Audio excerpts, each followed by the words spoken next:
Hola, bueno, muy buenas tardes, soy Ángeles Aguilera, en nombre de la editorial Planeta. Les doy la bienvenida a este acto. Antes de nada, agradecer, por supuesto, a la Fundación Espacio Telefónica, la hospitalidad, la facilidad que nos da para todo lo que queremos hacer con libros, con autores, con la promoción al final de la cultura. El agradecimiento, por supuesto, en esta mesa, en estos ponentes de lujo que tenemos hoy, donde se sienta don Pablo Hernández de Cos, gobernador del Banco de España, que intervendrá en primer lugar, don Mauro Guillén, catedrático de Dirección Internacional de Empresas en la Wharton School, en la Universidad Estadounidense de Pensilvania. Pero sobre todo y muy especialmente en la parte editorial que me toca, yo quiero darle las gracias a Emilio Ontiveros como autor. El profesor Emilio Ontiveros, presidente de la Fundación y fundador de AFI, Analistas Financieros Internacionales, porque un día confió en esta humilde editora para entregarnos el libro que hoy nos ayuda a entender mucho mejor el mundo económico tan cambiante que nos ha tocado vivir.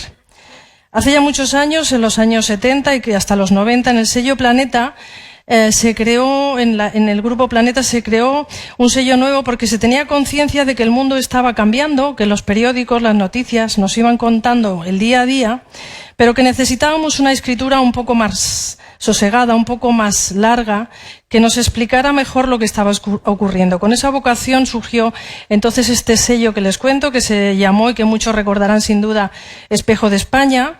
Tuvo grandísimos éxitos y en ese catálogo se publicaron muchos y notables autores que hicieron libros que contribuyeron a construir la crónica de la historia contemporánea.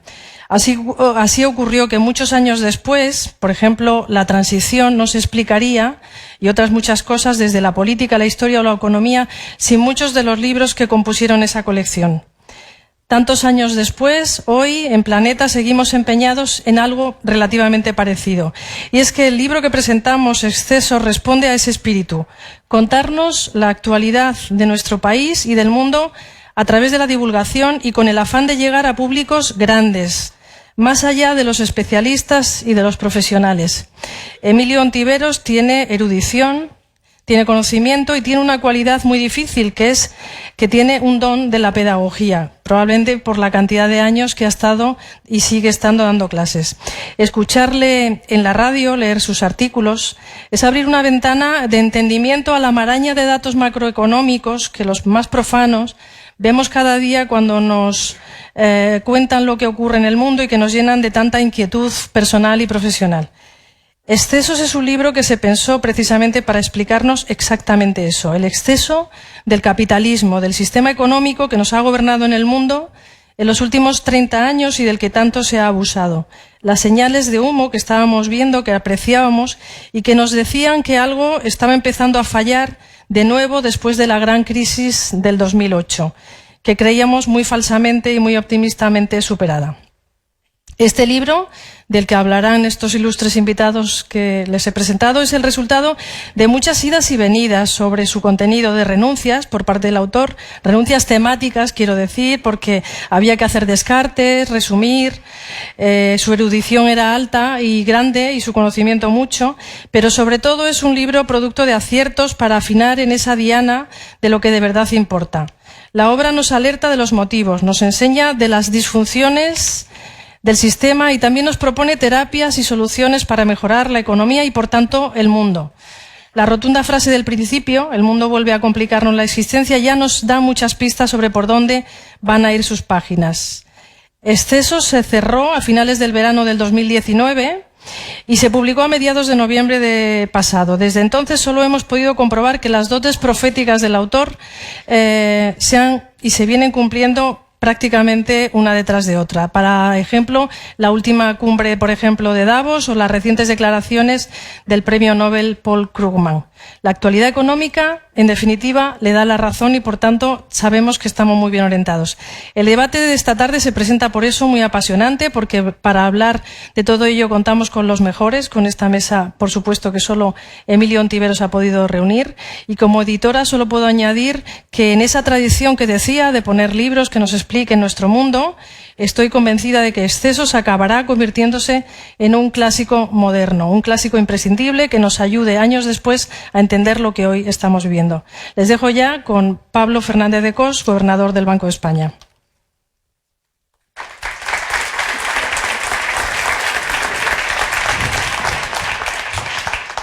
Gracias, Ángeles, ministra, Emilio, amigo, muchas gracias por invitarme, por pensar en mí para estar aquí hoy en el acto de presentación de este libro.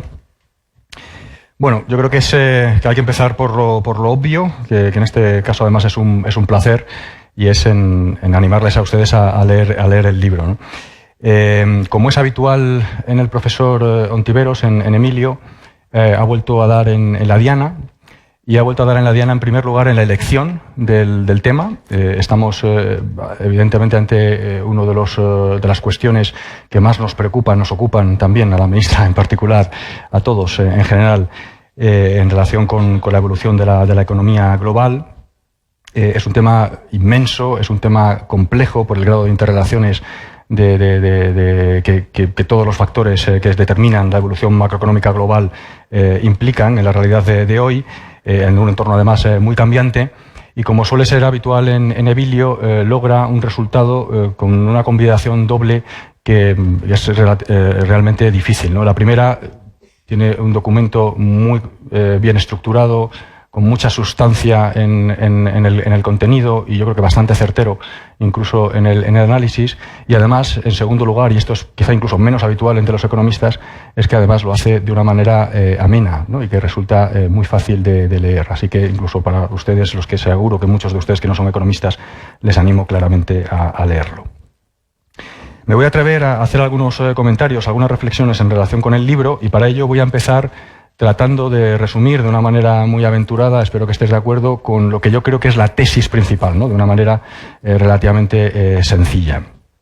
Creo haber entendido, Emilio, que básicamente la tesis principal de la obra es enfatizar tres aspectos de la realidad global de hoy que, combinados entre sí, nos dan una prescripción, un diagnóstico y una prescripción de política económica que básicamente implica que necesitamos una reacción a esta realidad. Los tres factores que Emilio Ontiveros subraya son, en primer lugar, una descripción de cómo el proceso de globalización, que hasta hace solo unos años, diría yo, todos asumíamos como bueno per se, está siendo absolutamente cuestionado. Y está siendo cuestionado no solamente por la sociedad, por los políticos, sino también incluso por la academia, ¿no? por los economistas. Y esto tiene que ver con muchas cuestiones, yo diría que al menos dos de las que enfatiza Emilio en su obra. Por una parte, creo que nos hemos olvidado, hemos hecho un mal diagnóstico de cuáles son los efectos de la globalización. Luego entraré un poquito en los detalles. Yo creo que en general todos aceptamos que en términos de equilibrio general global los resultados de la globalización son positivos, pero nos hemos obviado que puede haber algunos efectos negativos. Y estos son los que probablemente están predominando en esta visión crítica hoy. Y luego también que el proceso de globalización, pues básicamente lo que ha supuesto, entre otras muchas cuestiones, es la emergencia de algunas economías, en particular la China, que se han incorporado a este fenómeno y que hoy son pues una de las principales economías globales, probablemente sin haber aceptado completamente las reglas del juego que tenían el resto de los países, ¿no? Y esto ha llevado a una reacción más o menos justificada o no, en particular de los Estados Unidos, que hoy lo que lo está poniendo en cuestión es el sistema multilateral vigente que tenemos en la actualidad. De tal manera que estamos ante un sistema multilateral significativamente más fragmentado, más descentralizado y más informal. Esta es, digamos, la primera de las cuestiones que analiza Emilio en su libro. La segunda tiene que ver con la revolución digital. Y de nuevo, aquí probablemente, si puedo resumir la tesis, Emilio, de tu libro, vuelve a ser un poco la misma. Hemos enfatizado claramente los elementos positivos que tiene o que puede potencialmente tener para todos nosotros y que obviamente son importantes que los destaquemos, pero también probablemente al mismo tiempo hemos obviado, y ahora están, sin embargo, siendo sobreenfatizados probablemente, algunos de los riesgos que esta revolución digital tiene para todos nosotros y que tiene que ver con el control de los individuos, la invasión de la privacidad, la concentración del poder de mercado de las empresas, la desigualdad o la exclusión de aquellos que no son capaces de adaptarse a esa nueva realidad. El tercer fenómeno que describe de nuevo muy bien Emilio en su libro tiene que ver con el reto demográfico. Y aquí, el reto demográfico, la descripción que hace Emilio tiene al menos dos dimensiones. La primera tiene que ver con el envejecimiento de la población, ¿no? Este fenómeno que está afectando particularmente a las economías desarrolladas, pero que también está afectando incluso a las economías emergentes y que tiene consecuencias de amplio calado tanto sobre el crecimiento potencial de las economías, sobre el crecimiento de la productividad y, por supuesto, que es quizá lo que siempre se enfatiza en mayor medida, sobre la sostenibilidad de nuestro sistema de bienestar, ¿no? Y una segunda dimensión de ese reto demográfico tiene que ver con los flujos migratorios, con cómo gestionamos o con cómo no gestionamos los flujos migratorios y el fenómeno de la creciente urbanización en grandes núcleos urbanos, que con implicaciones que de nuevo todos somos conscientes hoy de que son muy importantes tanto para el desarrollo económico, social como, por supuesto, medioambiental.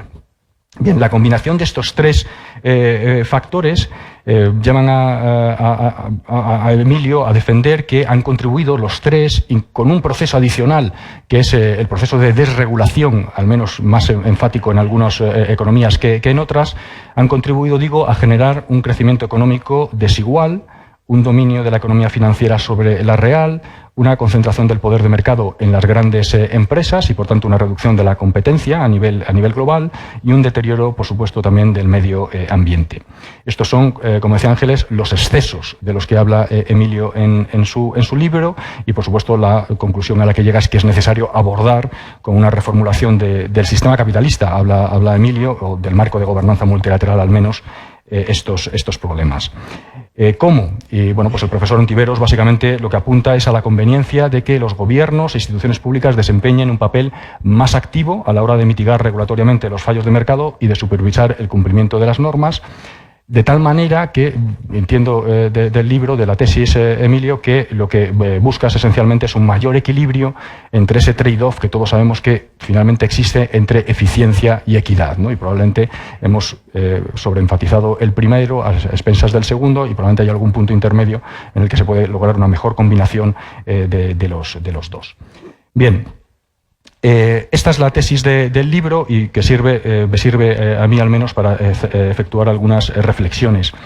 Que si pudiera resumir el contenido principal de lo que quiero decirlo, si lo puedo hacer de una manera relativamente ilustrativa, creo que es importante, y Emilio así lo hace en el libro, no es una contradicción en relación con su contenido, que creo que tenemos que tirar el agua sucia, pero como dicen los ingleses, sin echar al niño, ¿no? que se está bañando en el agua sucia. En definitiva, que tenemos que preservar las cosas positivas del marco que tenemos en la actualidad, tratando de modificar los elementos que han surgido y que son negativos. Y digo esto, y lo hablábamos antes con la ministra, porque creo que es importante recordar cuál es el origen de los acuerdos de Bretton Woods y cuáles son el origen de la creación de la Organización Mundial de Comercio y del Fondo Monetario Internacional, de los organismos multilaterales que hoy tenemos diseñados.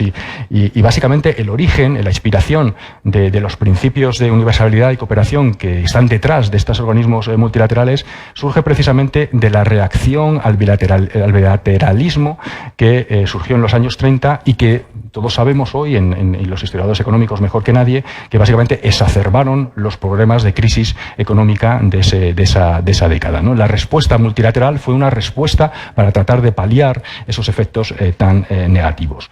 Muy importante también, y volveré sobre ello, los organismos multilaterales, esos principios de universalidad y cooperación, se dotaron también de unos mecanismos y procedimientos para garantizar el cumplimiento de los mismos. ¿Basados en qué? Basados en el principio de justicia y equidad. Y yo creo que es aquí este principio de justicia y equidad el que debe servirnos de base para reconstruir, rediseñar, como luego defenderé, estas organizaciones multilaterales. ¿Por qué creo que es importante preservar estas organizaciones multilaterales? Porque yo creo que mi lectura, al menos personal, de la evidencia empírica que hoy tenemos sobre el fenómeno de la globalización es que en equilibrio general global, para la economía global, ha sido positivo. Se puede incluso defender que ha sido positivo para la desigualdad entre las naciones. Otra cuestión, y luego volveré sobre ella, es si ha generado potencialmente desigualdad dentro de las naciones, pero que ha ayudado a que muchas economías que eran pobres han pasado a una situación de mayor desarrollo y que incluso las situaciones de extrema pobreza se hayan reducido. Yo creo que es claramente defendible. También sabemos que la alternativa, que son los acuerdos bilaterales, son negativos desde dos puntos de vista. Desde un punto de vista económico, sabemos que lo que se genera, la desviación de comercio que se genera con los acuerdos bilaterales es superior a las ganancias de creación de comercio frente a la alternativa, que es el multilateralismo. Y en segundo lugar, porque son profundamente injustos los acuerdos bilaterales, básicamente porque le dan poder a aquellas economías, a aquellos países que verdaderamente tienen un poder en el marco internacional, ¿no? De nuevo, por esos dos motivos, claramente un sistema de relaciones comerciales basado en el bilateralismo es inferior al del multilateralismo. Pero, por supuesto, es importante reconocer que hay que adaptar los acuerdos multilaterales que hoy tenemos, las instituciones multilaterales, a los nuevos desafíos, algunos de los cuales acabo de mencionar y que también describe Emilio en su libro. Sobre esto volveré con posterioridad. La segunda cuestión es que, bueno, insisto, quizá hemos sido algo ingenuos a la hora de no valorar adecuadamente las potenciales implicaciones adversas que la globalización tiene sobre determinados segmentos de población o sobre determinados sectores económicos. Y esto, evidentemente, ha dañado la confianza que los ciudadanos tienen en algunos países sobre las bondades de la globalización. La respuesta, desde mi punto de vista, tiene que ver con cuáles son las políticas domésticas que hay que desarrollar para paliar esos efectos negativos a los cuales probablemente no hemos prestado, o seguramente no hemos prestado, la suficiente atención. A esto le dedicaré la segunda parte de mi intervención. Sobre la primera de las cuestiones, ¿no? La necesidad del rediseño de las instituciones multilaterales. Voy a hablar en primer lugar de la Organización Mundial de Comercio y luego del Fondo Monetario Internacional. Yo creo que claramente, o al menos es mi diagnóstico, hemos infravalorado la incorporación de China al comercio internacional y, sobre todo, basado en una Organización Mundial de Comercio que ponía mucho énfasis o que sabíamos claramente cómo se podían paliar las barreras arancelarias, pero no quizá otro tipo de barreras que son utilizadas por este tipo de economías como una forma de defensa, ¿no? Que tienen que ver, evidentemente, con barreras no arancelarias, con políticas agrícolas, con políticas industriales, que, por supuesto, tienen consecuencias desde el punto de vista de la distribución del comercio y, por tanto, también de la justicia del comercio. Yo creo que la primera prioridad debería ser, por tanto, tratar de abarcar todos esos ámbitos que hoy no están suficientemente abarcados. La segunda cuestión tiene que ver con que estas organizaciones mundiales de comercio se concentren, y muchas veces esta afirmación es un poco injusta, no es que no se concentren, es que no hay acuerdos o no hay consenso para llegar a esos acuerdos en todos los nuevos productos que tienen que ver con la tecnología, por ejemplo, con el comercio electrónico, que son hoy mucho más importantes que incluso que los bienes que tradicionalmente se producían y se intercambiaban en el comercio internacional. Y en tercer lugar, y también hablábamos con la ministra antes de entrar aquí sobre esta cuestión, y relacionado con lo que decía antes de la importancia de tener un sistema equitativo de principios basados en la equidad y en la justicia, necesitamos un sistema de resolución de conflictos que existen y van a existir siempre en comercio internacional.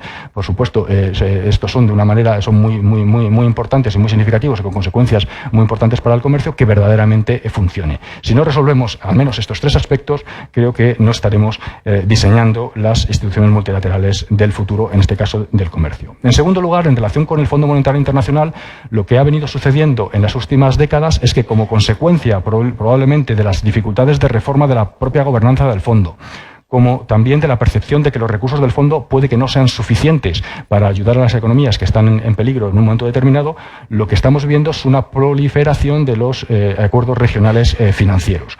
Yo aquí mi diagnóstico es un poco distinto en relación con los acuerdos comerciales bilaterales. Yo creo que los acuerdos regionales pueden convivir con los acuerdos multilaterales en el ámbito financiero. Creo que no son excluyentes, lo que tienen que estar es claramente coordinados. Y el caso de la Unión Europea es probablemente uno de los mejores de la Unión Económica y Monetaria, que la Unión Económica y Monetaria tenga un sistema de apoyo a los países que estén en dificultades dentro de la Unión Económica y Monetaria. Creo que es deseable y creo que es absolutamente compatible con recurrir al Fondo Monetario Internacional en un momento determinado en el que esos recursos sean necesarios. Lo que pasa es que también soy de la opinión de que el Fondo Monetario Internacional tiene que seguir teniendo la labor fundamental de coordinación y de ser el principal actor en la ayuda global. Y al menos esto lo pienso por tres razones. Creo que no tenemos ninguna otra institución con una experiencia o conocimientos tan fuertes sobre gestión de crisis, y esto no es fácil improvisarlo. No es fácil improvisarlo. La experiencia que tiene el Fondo Monetario Internacional de más de 50 años es muy difícilmente de replicar. En segundo, porque la participación del Fondo Monetario Internacional en programas de ajuste aporta una perspectiva objetiva que no es fácil de encontrar a nivel regional, y de nuevo el caso europeo, que creo que es un buen ejemplo de esta dificultad. En tercer lugar, porque el grado de interconexión que hoy existe entre las economías hace que una perspectiva global como la que tiene el fondo sea mucho más eficaz desde el punto de vista de las soluciones que se puedan dar. Y por último, y no menos importante, porque evidentemente el fondo es probablemente la única institución que en el caso de que hubiera una crisis global está capacitado para movilizar los recursos suficientes como para hacer frente a la misma. Soy optimista sobre esta posibilidad de rediseñar los objetivos y el funcionamiento de las organizaciones internacionales. Soy optimista y creo que tenemos un buen ejemplo al cual también le dedica Emilio en su libro bastantes páginas.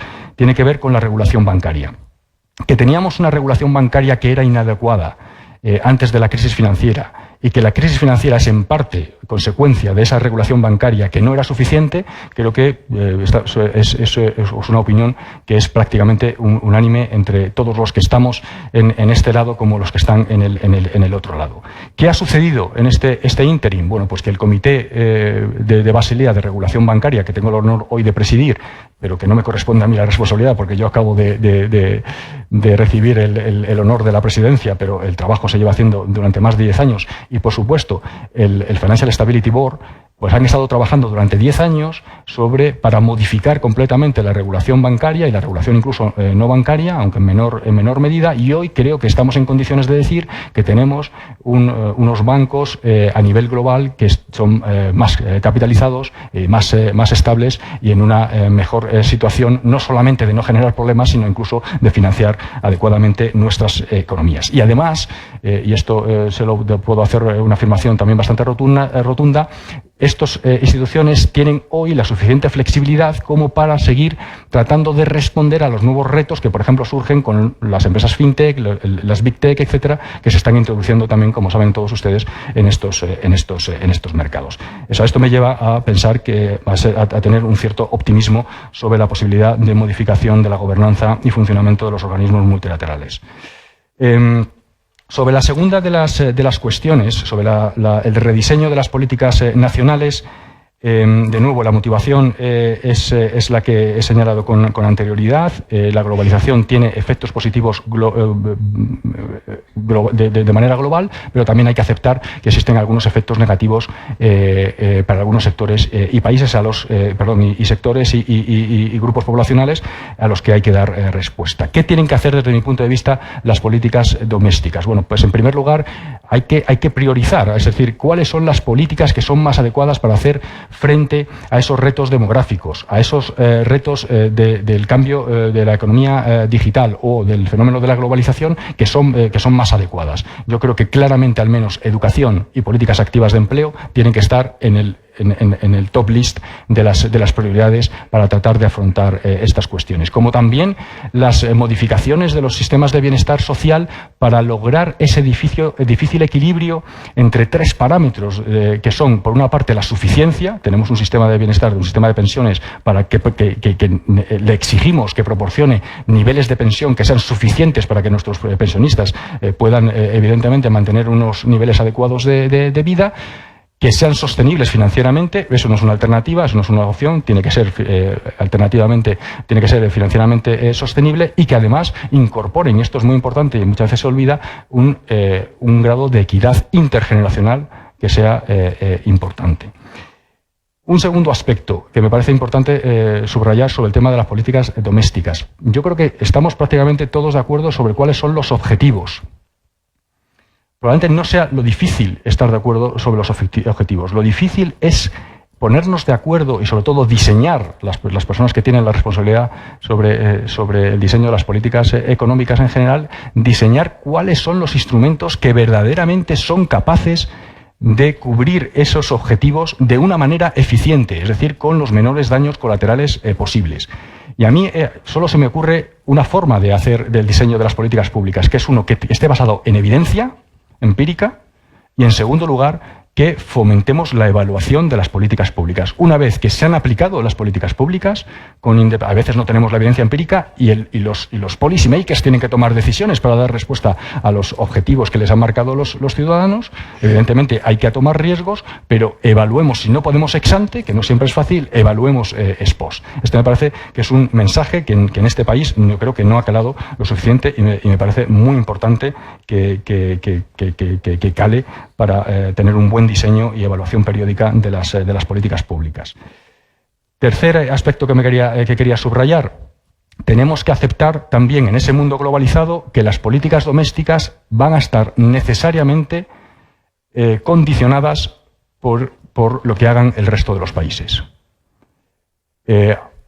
La mayor parte de los objetivos que pretendemos, y el cambio climático probablemente sea el mejor, la externalidad del cambio climático, la externalidad negativa derivada del cambio climático, no se circunscribe ni a una ciudad ni a un país, sino que es global. Y por tanto la respuesta tiene que ser necesariamente global.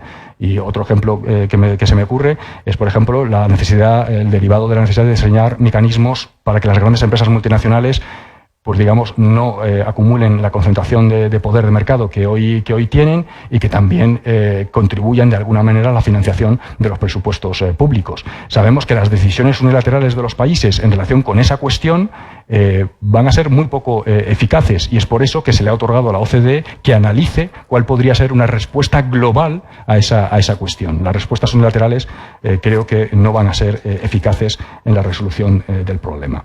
Y voy a acabar con una reflexión en relación con la Unión Económica y Monetaria, porque yo creo que la Unión Económica y Monetaria no solamente es muy importante para nosotros, sino que creo que es el mejor ejemplo que tengo, al menos, en el que esa combinación de necesidad de seguir rediseñando para reforzarlas los organismos multilaterales, en este caso la gobernanza de la Unión Económica y Monetaria, y acompañar ese rediseño con políticas domésticas más adecuadas, es el más cercano y el mejor que tengo. En relación con el rediseño de la gobernanza de la Unión Económica y Monetaria, tenemos que seguir enfatizando que, a pesar de todas las mejoras de la gobernanza de la Unión Económica y Monetaria que se han diseñado y que se han aplicado y se han implementado en los últimos 10 años, estos siguen siendo insuficientes. Y probablemente no somos capaces de percibir hoy el grado de insuficiencia, y espero que no tengamos que llegar a una nueva crisis económica para que se perciban de una manera más evidente cuáles son las carencias que hoy tiene esa gobernanza, que al menos en mi caso son 3 las que querría aquí enfatizar hoy. 1, seguimos sin tener un fondo de garantía de depósitos europeo. Y esto es ineficiente económicamente, porque genera fragmentación financiera, y además creo que es muy difícil de sostener políticamente. Yo siempre pongo y enfatizo, lo hago de la misma manera. Tenemos instituciones bancarias que están supervisadas en Frankfurt, que son resueltas en Bruselas por mecanismo único de supervisión y mecanismo único de resolución, en combinación evidentemente con el apoyo de las autoridades nacionales, pero que en el caso de que repercuten en el dinero de los contribuyentes, esta contribución es puramente nacional. Eso es insostenible políticamente, y creo que esta tiene que ser una de las grandes prioridades de los próximos años. En segundo lugar, también pienso, esto es más difícil de explicar en 2 minutos, que necesitamos un activo seguro para Europa.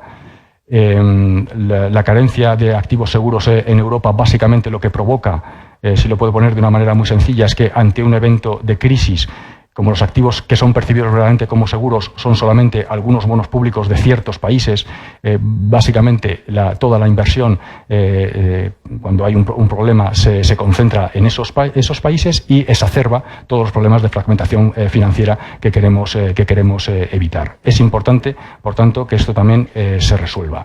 Y en tercer lugar, en relación con la política fiscal, de nuevo, creo que sigue siendo muy preocupante que en la situación actual la Unión Económica y Monetaria siga careciendo de un instrumento de estabilización común. Lo tiene Estados Unidos, lo tiene cualquier Estado que se considera federal, que es básicamente una política presupuestaria que sería decidida en Bruselas, o con un sistema de estabilizadores automáticos que funciona automáticamente, que ayuda a la estabilización macroeconómica en situaciones de crisis. Esto es siempre necesario, pero creo que es particularmente necesario en un contexto en el que, como el actual, en el que la política monetaria está mucho más constreñida dadas las decisiones que hemos tenido que tomar en los últimos años. Bien, esto en cuanto a la gobernanza. Esto evidentemente tiene que ser combinado, y este era el punto de traer a colación la Unión Económica y Monetaria, con reformas estructurales domésticas. Y estas reformas estructurales domésticas no son muy distintas. Las prioridades que creo yo que deben tener los gobiernos europeos a los que he mencionado para la economía global. Creo que la política de mejora del capital humano, de las políticas activas de empleo, tienen que ser una absoluta prioridad. En el caso europeo, creo que también la investigación y desarrollo tiene que ser una prioridad del gasto público, de manera que no dejemos pasar la oportunidad, que ya estamos dejando pasar, de luchar en la guerra tecnológica que están librando Estados Unidos y China. E incluso en la política fiscal creo que hay también bastante margen dentro de las políticas nacionales para que aquellos países que tienen una situación muy holgada con un superávit fiscal, como son los casos alemanes o holandeses u otros, que contribuyan no solamente a la mejora de su crecimiento potencial utilizando la política presupuestaria a través de, por ejemplo, de programas de inversión pública que estén diseñados de una manera eficiente. Eso ayudaría además también a la generación de spillovers para el conjunto de la Unión Económica y Monetaria, que serían muy positivos. El resto de los países, evidentemente, los que estamos en una situación más precaria fiscal, pues debemos seguir haciendo los deberes en términos de consolidación fiscal, de reducción de la deuda pública, que nos permita también, ante un momento de crisis económica, volver a tener como un estabilizador automático tan importante para un país que está dentro de una Unión Económica y Monetaria su uso. Y termino. En definitiva, el libro de Emilio constituye, desde mi punto de vista, una herramienta perfecta para adentrarse en los grandes problemas y desafíos a los que se enfrenta el sistema económico mundial. Insisto que creo que Emilio ha logrado un equilibrio, creo que consciente, entre la descripción exhaustiva y técnica y la explicación clara y amena, y les invito a leerlo. También les advierto, su lectura es esclarecedora, pero también es inquietante, dado la grandeza y la complejidad de los distintos aspectos que se tocan en la obra. Muchísimas gracias y enhorabuena, Emilio, otra vez.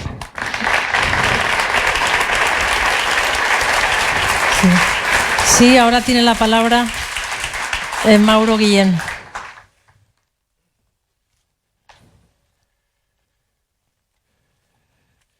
Muy bien, ministra, gobernador o gobernador, ministra, no sé en qué orden... y profesor, y la verdad es que siempre que veo a Emilio Ontiveros no solamente veo a un profesor, sino que también veo a un empresario, ¿no? Alguien que ha creado muchos puestos de trabajo y no solamente nos ayuda, por tanto, a esclarecer cómo funciona la economía en el mundo, o en España y en Europa en concreto, sino también a resolver el problema más agudo que tenemos, ¿no? Que es el desempleo.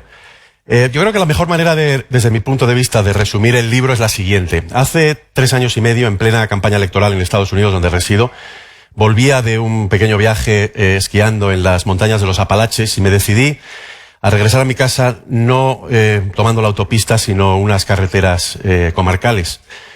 Y de repente me encontré en un pueblo que tenía un complejo de fabricación de aluminio que estaba completamente abandonado. Y durante 4 o 5 kilómetros en la carretera, todo lo que se veían eran chimeneas y instalaciones industriales abandonadas. Después pasé por una pequeña zona residencial, 1 kilómetro, donde había pancartas que habían puesto los vecinos apoyando a un cierto candidato que luego ganó la presidencia de los Estados Unidos.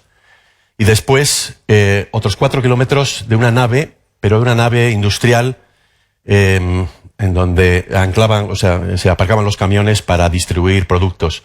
Y el logo que había en la nave era Amazon, ¿no? Y yo creo que estos 8 kilómetros básicamente resumen el libro de Emilio Ontiveros, ¿no? Desde mi punto de vista, si hacemos una radiografía del mismo en lugar de ver los distintos capítulos, yo creo que el esquema es el siguiente, ¿no? Por una parte tenemos el capital y por otra parte tenemos el trabajo. El capital es muy móvil, el trabajo no lo es, o no lo es tanto. Por otro lado tenemos, evidentemente, una asimetría entonces entre ellos, y lo que ocurre es que se está generando mucha desigualdad debido a esa asimetría. Y luego, por otra parte, tenemos la globalización, que se manifiesta en términos de flujos comerciales o de flujos de inversión, ya sea directa o ya sea de cartera. Y por otro lado, el cambio tecnológico. El cambio tecnológico que introduce economías de escala y que introduce efectos red y que cambia completamente el panorama competitivo en todo el mundo, ¿no? Entonces, esos son los 4 vértices, desde mi punto de vista, ¿no?, del libro. O sea, el capital, trabajo, globalización y cambio tecnológico. Y a partir de ahí, pues entonces el libro, evidentemente, capítulo a capítulo, va cubriendo todos los temas que el gobernador ha resumido de una manera mucho más eficaz de lo que yo puedo hacer. Yo creo que al final el mensaje, por lo menos para mí, subyacente, ¿no?, la interpretación que yo hago después de haber leído el libro es que tenemos un problema que es insoluble, ¿no? Por un lado, nos gustaría tener cierto grado de liberalismo en lo económico, porque sabemos que redunda en mejores resultados y en mejores o mayores niveles de bienestar para la población. Es decir, libertad de comercio, libertad para emprender, todo este tipo de libertades. Eso es el liberalismo económico. Desde Adam Smith sabemos que en términos generales y con ciertas excepciones, dadas unas políticas o un marco regulatorio eficaz, todo ello redunda en unos niveles de vida mejores para la población. Pero por otro lado tenemos otro liberalismo, que es el liberalismo político. Y el liberalismo político se basa en el concepto de ciudadanía, no en el concepto del libre mercado. Y para establecer el concepto de ciudadanía tenemos que establecer quién es ciudadano de qué Estado y quién no lo es. Y por lo tanto hay que establecer fronteras y hay que defenderlas. Yo creo que al final la tensión que hay en el libro tiene mucho que ver con ese choque entre esos dos liberalismos, el liberalismo económico por un lado y el liberalismo político por otro. Y termino simplemente con 3 críticas feroces al libro, dado que el profesor Ontiveros va a venir ahora al atril, pues podrá defenderse. La primera es que el libro es demasiado corto. Uno se queda con ganas de leer más, de tener más detalle, porque además, como apuntaba el gobernador, está también escrito, es tan pedagógico, que se pasa el tiempo enseguida y en realidad lo puedes casi leer de una sentada, ¿verdad? Esa es la primera. La segunda crítica feroz esta es un poco más seria, es que yo creo que el papel de los flujos de capital completamente liberalizados ha sido fundamental a la hora de producir toda esta serie de problemas en los últimos 10 o 15 años, ¿no? Y yo creo que quizás el libro no subraya con suficiente fuerza el efecto negativo que ha tenido en muchos casos, sobre todo en economías que no estaban preparadas para ello, estos flujos de capital liberalizados. Y luego la tercera crítica es la siguiente, y es que en muchas partes del libro el profesor Ontiveros dice, para bien y para mal hay cambio tecnológico. Por un lado esto, por otro lado lo otro, ¿no? Y claro, eso me recordaba a la anécdota del presidente Truman, ¿no? Que cuando se reunía con el recién creado Consejo de Asesores Económicos, que se creó en el año 1946 por parte del Congreso, pues venían los economistas que estaban en el Consejo, que él había nombrado, y le decían, bueno, pues sí, se puede hacer esto, pero claro, tiene estas ventajas, tiene estos inconvenientes. Por un lado esto, por un lado lo otro, ¿no? Y en inglés, como todos sabemos, la expresión es en una mano y en la otra mano, ¿no? Y Truman en un momento dado dijo, hombre, por favor, tráiganme un economista manco, ¿no?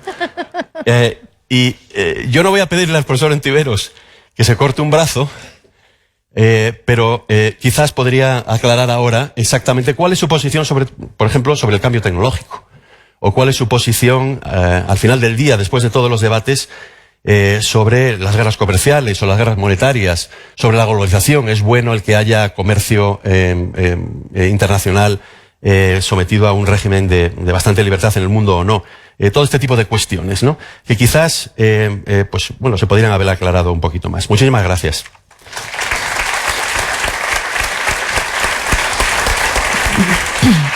Es el turno del autor, Emilio Ontiveros. Buenas tardes.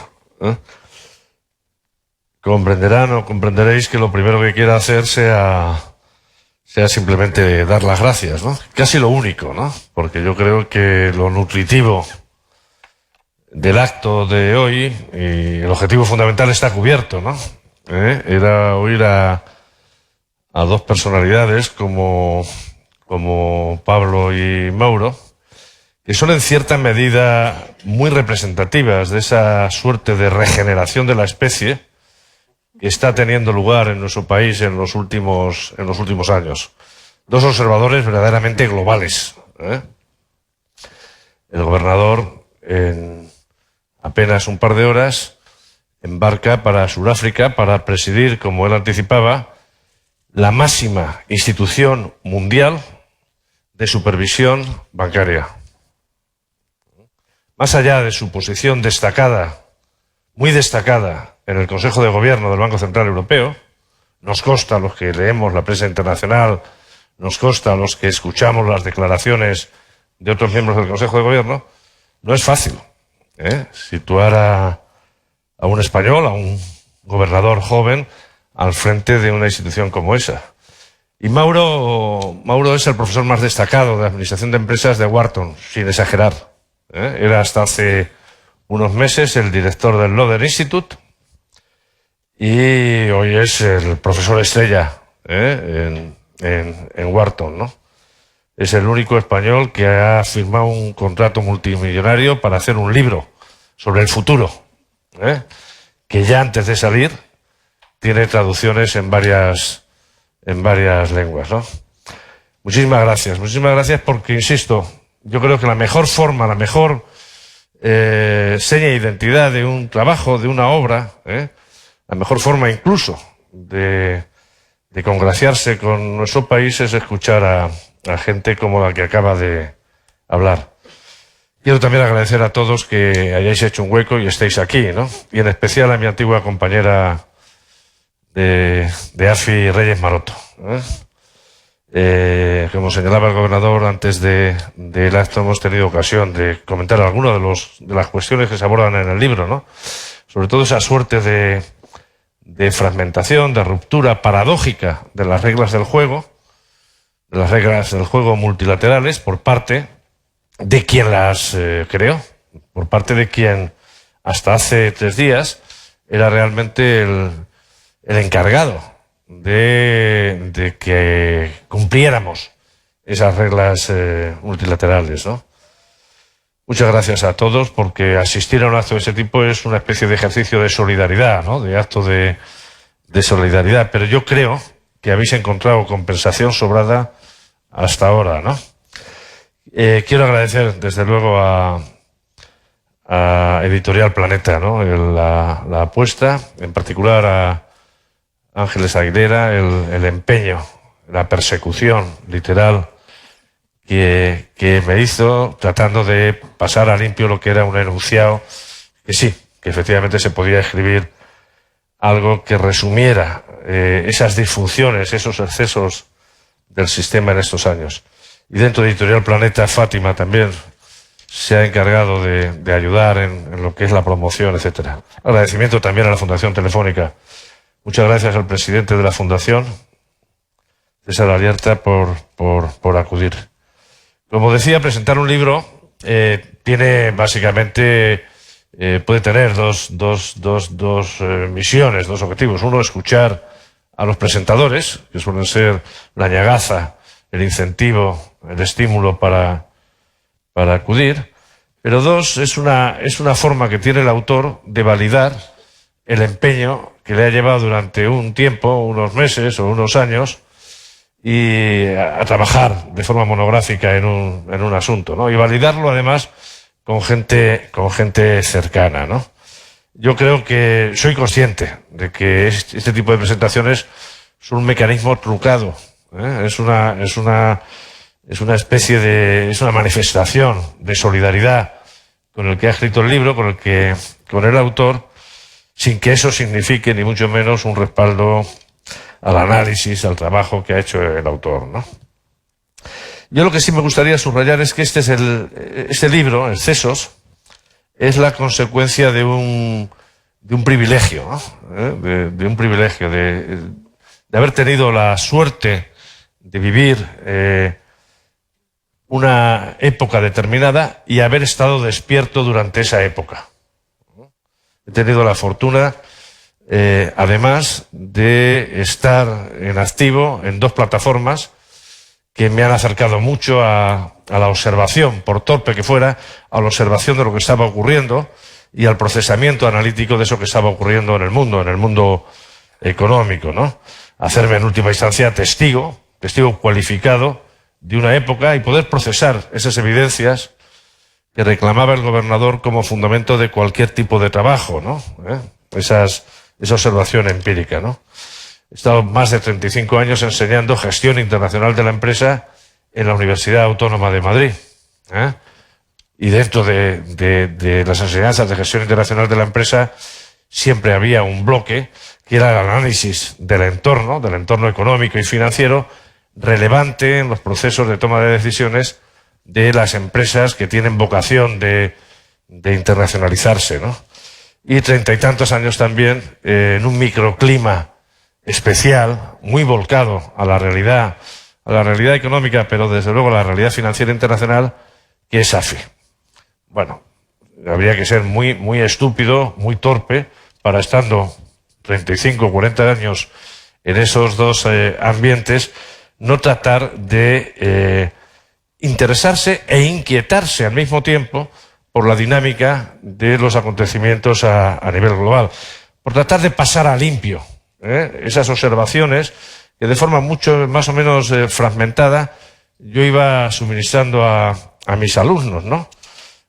Estoy contemplando aquí a alumnos o alumnas que vieron, que discutieron conmigo la primera crisis de la deuda de América Latina en el verano de 1982, o que discutieron también conmigo las consecuencias de la primera crisis asiática, la de 1997, ¿no?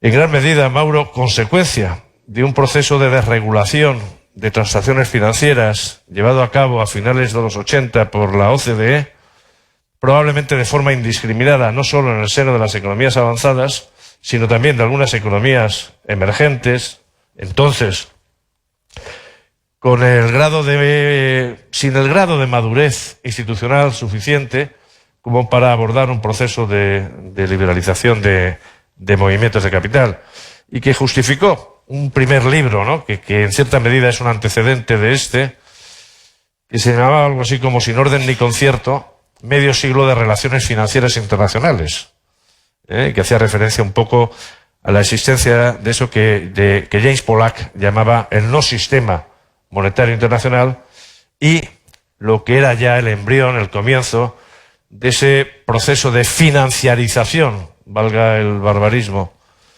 de financiarización creciente de las economías, que subyace como causa explicativa de la última crisis que hemos vivido. Esa pieza, ese dominio de la actividad financiera sobre la actividad real, ese cortoplacismo en la gestión empresarial que ha llevado a que la maximización de la cotización en el mercado de las acciones sea el objetivo dominante de las compañías, y que ha llevado a decisiones como las que estamos viendo casi continuamente de recompra del capital propio, de las acciones propias que hay en el mercado, o de pagos de dividendo previo endeudamiento, es lo que efectivamente constituye una de las piezas básicas, yo diría, de esa tercera fase de la globalización en la que estuvimos inmersos hasta la emergencia de la crisis del 2008, ¿no? El libro es tributario de esas clases mías en la Autónoma, y en particular de eso que de forma también un tanto cómplice con mis alumnos dimos en llamar encuentros en la tercera fase. Y los encuentros en la tercera fase era la convergencia básicamente de esos 4 vectores que en cierta medida ha destacado el gobernador, ¿no? En primer lugar, la homogeneidad de los sistemas de organización económica, que sobreviene a partir de 1989, a partir de la desaparición de los sistemas basados en la planificación central de las economías. Esas organizaciones multilaterales de las que hablábamos se encuentran de la noche a la mañana pobladas prácticamente por todas las naciones del mundo. Pero además, la orientación de las políticas económicas es fundamentalmente la misma en todo el mundo, sobre todo de las políticas de demanda, ¿no?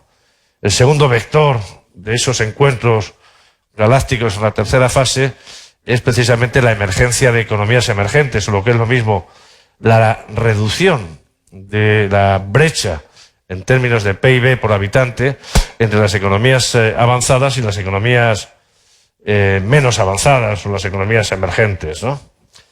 Y en tercer lugar, y también lo destacaba el gobernador, el inicio de lo que hoy llamamos la cuarta revolución industrial, de esa revolución digital que tiene lugar mediante la emergencia de las tecnologías de la información y de la comunicación y la acentuación de esas dos propiedades, de esa capacidad de computación creciente mediante la verificación año tras año de la ley de Moore y la verificación igualmente de esa ley de Metcalfe que ilustra el valor de las redes, ¿no? Esta importancia de la economía digital que subrayaba también el gobernador y Mauro mereció que efectivamente en el 2001 hubiera otro precedente de este librito, ¿no? Es un libro que publicó Taurus, La economía en la red, Nueva economía, nuevas finanzas, en 2001. A partir de entonces, el mundo estaba servido para que efectivamente tuviera lugar el fin de la historia que estaba reclamando Fukuyama, porque habían desaparecido las diferencias entre sistemas económicos, había una liberalización completa de todo tipo de transacciones, en particular, como denunciaba Mauro y en cierta medida el gobernador, de los movimientos de capital, y no solo de los países de la OCDE, sino del conjunto, y el mundo crecía casi controlando las autoridades, los bancos centrales, esa maldición tradicional que era una tasa de inflación relativamente elevada, y esa otra que obsesionaba a los macroeconomistas, que eran las fluctuaciones cíclicas recurrentes. El mundo había entrado en una etapa de gran moderación, dijeron algunos académicos, algunos académicos y algunos bancos centrales, algunos banqueros centrales estadounidenses, hasta el punto de que la propia American Economic Association vino a promulgar que los ciclos, que las recesiones eran cosa de otra época, ¿no? No éramos conscientes, o solo éramos parcialmente conscientes, de que durante esa tercera fase de la globalización, durante esa fase de gran moderación, estábamos acolchándonos en una complacencia excesiva e incubando una serie de disfunciones, de excesos, algunos de los cuales ya se han señalado, ¿no? Desde luego el dominio de las finanzas sobre cualquier otra cosa, sobre la inversión real, sobre el crecimiento de las empresas, sobre el largo plazo. Desde luego estábamos observando la erosión de algunos atributos, de algunas propiedades de los propios mercados, de los mercados que legitiman la preeminencia del sistema basado en la economía de mercado, del sistema capitalista. Estábamos empezando a ver cómo los mercados no eran del todo libres, ¿no? Cómo empezaban a existir barreras de entrada de todo tipo, cómo había una tendencia, como se ha señalado también antes, a la concentración empresarial que limita las posibilidades de innovación dentro del propio sistema, como la libre competencia, que es un gran atractivo del sistema basado en el mercado, daba paso a una concentración creciente de empresas y a un poder de monopolio, ¿no? A un poder de mercado importante. Y desde luego, no menor, era la disfunción paralela a ese estrechamiento de la divergencia entre economías que señalaba el gobernador, con la emergencia de desigualdades en la distribución, en la distribución de la renta y de la riqueza, no solo en el seno de las economías avanzadas, sino también en el seno de esas economías emergentes que venían definiendo una convergencia real con las avanzadas. Y no menos importante, un cuarto exceso, una cuarta disfunción muy elocuente de lo que estaba haciendo, de lo que está haciendo el sistema, es esa destrucción gradual del planeta, es ese deterioro medioambiental que de alguna forma es ilustrativa, ¿no? del alcance de los excesos del sistema, y que encuentra en la formulación de la tragedia del horizonte que hiciera Mark Carney, el colega de de nuestro gobernador, el colega, el anterior, lo deja ya, ¿no? O está a punto de dejarlo. Mark Carney, el gobernador del Banco de Inglaterra, y el presidente del Financial Stability Board, ¿no? Cuando dijo a todo el mundo, cuidado, porque estamos de alguna forma condicionando de forma significativa el bienestar de las generaciones futuras, ¿no? La realidad ha demostrado que efectivamente la erosión que hemos hecho en las condiciones de vida, del planeta, ya no tiene que esperar a verificar esa tragedia del horizonte porque ya hemos verificado costes suficientes, ¿no? La crisis del 2008, yo creo que no tengo claro, ¿no?, que sea la consecuencia de todos los excesos que hemos comentado, pero sí de alguna forma es una especie de llamada de despertador, de aldabonazo, que nos pone sobre aviso, que nos puso sobre aviso sobre la capacidad del propio sistema, ¿no?, para sobrevivir. El libro, como he dicho, ha tenido el privilegio de incubarse, de desarrollarse en esos 30 y tantos años que coinciden con esa tercera fase de la dinámica de globalización. 2, en un entorno de personas, de profesionales, de ámbitos, de alumnos que me han ayudado a entender las cosas, ¿no? Eso es un privilegio. Pero el otro privilegio, lo insinuaba Ángeles Aguilera al principio, el otro privilegio ha sido la complicidad del entorno, ¿no? Mis colegas en AFI son conscientes de la pesadez con la que yo apelo al entorno como un cómplice en el éxito empresarial, ¿no? Uno puede hacer las cosas muy bien, pero si no sabe intuir cuál es la dirección que va a cobrar el entorno, mal asunto, ¿no? Y muchas veces el entorno económico, te sorprende favorablemente apostando a las cartas a las que tú estás apostando. Es el caso de lo que está ocurriendo ahora. Desde que me pidió Ángeles, cierra de una vez el libro, desde aquel momento en el que ya no me dejó respirar, incluso en las últimas revisiones en agosto, cuando estaba enviándole la versión que creía ya definitiva, recuerdo como si fuera hoy, el Financial Times sacaba la declaración de la Business Roundtable en Estados Unidos, de la asociación empresarial más conservadora de los Estados Unidos, esa que agrupa las 181 empresas más grandes y que emplean a unos 18 millones de personas en Estados Unidos, y que eran los defensores en el frontispicio de la Business Roundtable.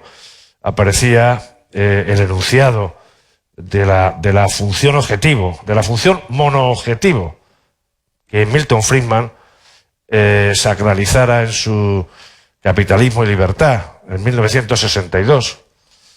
La misión de la empresa, la misión de los directivos de cualquier empresa, no es otra que la maximización de la riqueza de sus accionistas. Pero el consejero delegado del CEO de la Business Roundtable decía, no, hemos decidido, después de mucho análisis, asumir una función multiobjetivo.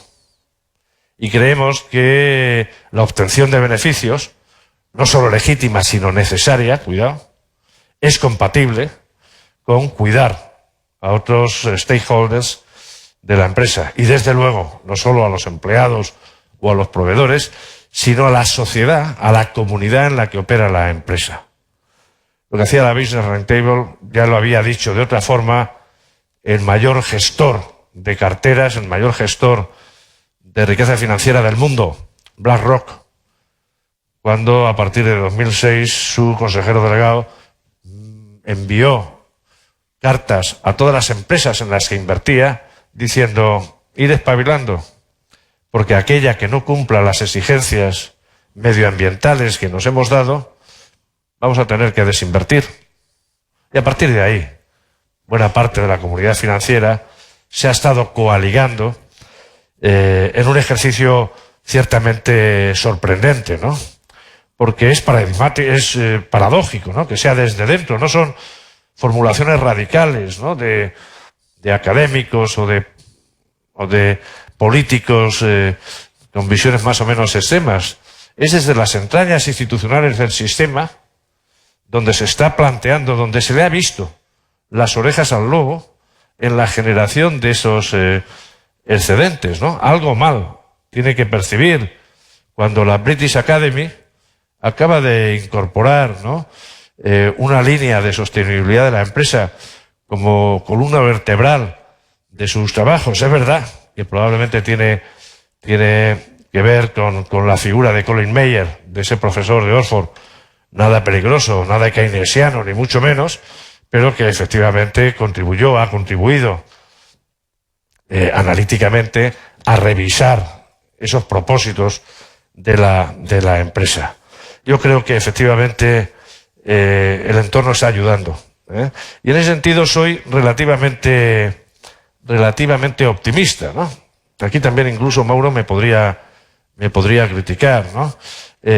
Caben dos alternativas. Uno, considerar que esa especie de revisionismo del capitalismo que está teniendo lugar en los últimos tiempos. El domingo pasado daba cuenta de ello Joaquín Estefanía en un excelente artículo en El País. Ese revisionismo puede ser una cuestión de oportunismo, puede formar parte de una suerte de marketing reputacional tendente a lavar la cara, pero yo soy de los que piensa que efectivamente, aunque fuera así, la posibilidad de marcha atrás es difícil. Es probable que no se pasen a limpio los objetivos, las intenciones, las buenas intenciones de los BlackRock, de los Vanguard, de algunos otros, al ritmo que han dicho. De hecho, ya han salido compañías independientes, organizaciones no lucrativas, non-profit, cuya misión es realizar escrutinios de las promesas marketingianas que llevan a cabo algunas instituciones. Y eso está muy bien. Será muy difícil predicar y no dar trigo. Será muy difícil echar marcha atrás. Yo sí estoy con los últimos premios Nobel, Banerjee y Duflo, cuando efectivamente señalar que el mero hecho de escribir ese libro, ¿no?, de presenciar parte de las inconsistencias que ellos llaman, de los excesos que llamo yo, ya es un ejercicio que justifica el optimismo relativo, ¿no? Yo creo que si además añadimos la existencia de esas generaciones, de esos jóvenes que vienen detrás, no solamente como Mauro y el gobernador, sino incluso jóvenes, por debajo de los 30 años, ¿no?, que están poniendo de manifiesto. El otro día aparecía el Financial Times.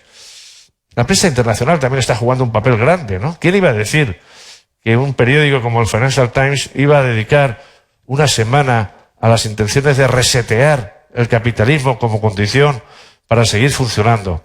O cómo, coincidiendo con el foro de Davos, dedicado monográficamente al capitalismo de los stakeholders, iba a arbitrar, iba a definir una sección especial del Financial Times, Moral Money,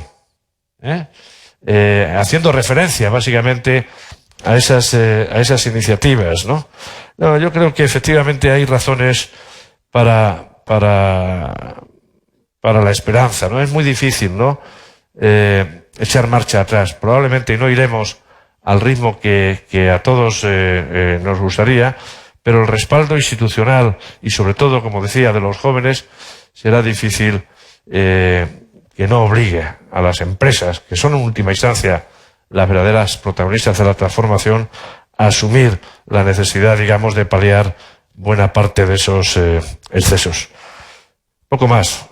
Dar las gracias a los que me han soportado durante este tiempo en el que he estado haciendo el libro, desde luego a los alumnos míos que me han nutrido con preguntas, con discusiones, a mis colegas en AFI. No me cansaré jamás de poner de manifiesto esa plataforma de enriquecimiento permanente, de discusión, a los lectores que en ocasiones leen lo que escribo, a mis hijos, uno de los cuales está aquí, a mis dos nietas, a las que he dedicado el libro, y a Montserrat, siempre ahí, cuestionando, pero enriqueciendo. Muchísimas gracias.